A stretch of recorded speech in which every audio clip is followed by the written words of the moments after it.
Daniel Maguire, he is head of SwapClear here in the U.S. It's part of LCH.Clearnet Group.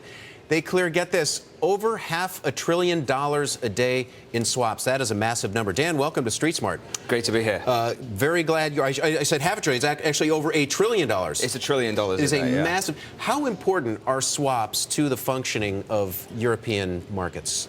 I think they're massively important. It's really used as a hedge instrument to hedge a lot of the exposures people have on their bond positions. So it's really a pretty key part of the infrastructure in the marketplace itself.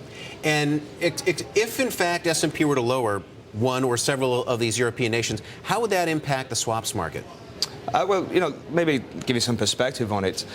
What you have is we're managing risk in a real-time basis, so we're looking at a lot of different indicators there. So if we see things changing in the bond market, it just makes us be prepared, be ready, make sure that we've got our collateral cover called. So we don't really pay too much attention to if the interest rate swap market's reacting one way or another. We're really there, come what may, whether the market's going up or down. So it boils down to price. The market's still going to function. It's just a question of price. Absolutely. There's always a level. Yes. There is indeed. True words. Hey, just for the benefit of some of our viewers who don't understand a swap, just give us the quick basic. What exactly is a swap, and why would you do it?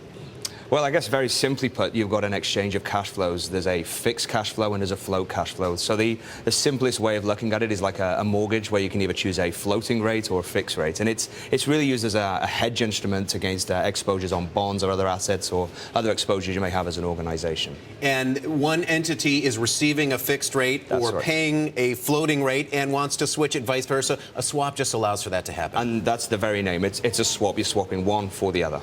All right. So you now clear over $1 trillion a day of swaps. Give us a sense for how much bigger that is than, say, 3 years ago.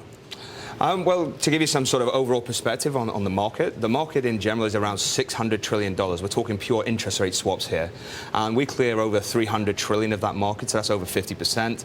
And on a daily basis, we're clearing $1 trillion. And what we've seen is that's just grown and grown and grown over time as a lot of people really get to see the benefits of clearing. And I think going back to your point on the European crisis, what we've seen is people are looking to reduce counterparty risk, and the answer to that is clearing. So as people start to look more and more at clearing, we're seeing more and more volume come onto the platform. In fact, today we launched a series of new enhancements for the buy side to make it easier to clear. And even since this morning, new business coming on, we've seen over $500 million of new business coming from the buy side. So when you talk about clearing, effectively you're providing the same sort of transparency that an exchange does. So what had been an agreement between consulting adults, we'll say, to private entities, right? Perhaps two banks. Now it's being cleared on exchange. Is that a fair statement? It's a similar analogy, yeah. So people can execute bilaterally in the market, so they can execute with each other, two consenting adults. But once they've done that, they give that trade up to the clearinghouse. So it's analogous to an exchange. The big distinction between exchange-traded products and OTC, interest rate swaps, is exchange are listed, they're standardized, and they're very simplistic contract terms. An OTC swap is somewhat different. It's customized to those two consenting adults' needs. So a bank that has very specific cash flow needs can tweak it to exactly what it wants. That's pretty much it, yeah. Highly customized transactions. And that probably also explains why you can't do the same thing in the futures markets. Futures are generic by comparison. That's right. I think futures, they serve a very good purpose, but they're very standardized by their very nature. Whereas the OTC swap market, we refer to as it's idiosyncratic. It can be different. So we spent quite a lot of time working with all the participants, the buy-side community, the futures commission merchants, to make sure we're tailoring our service to what they need.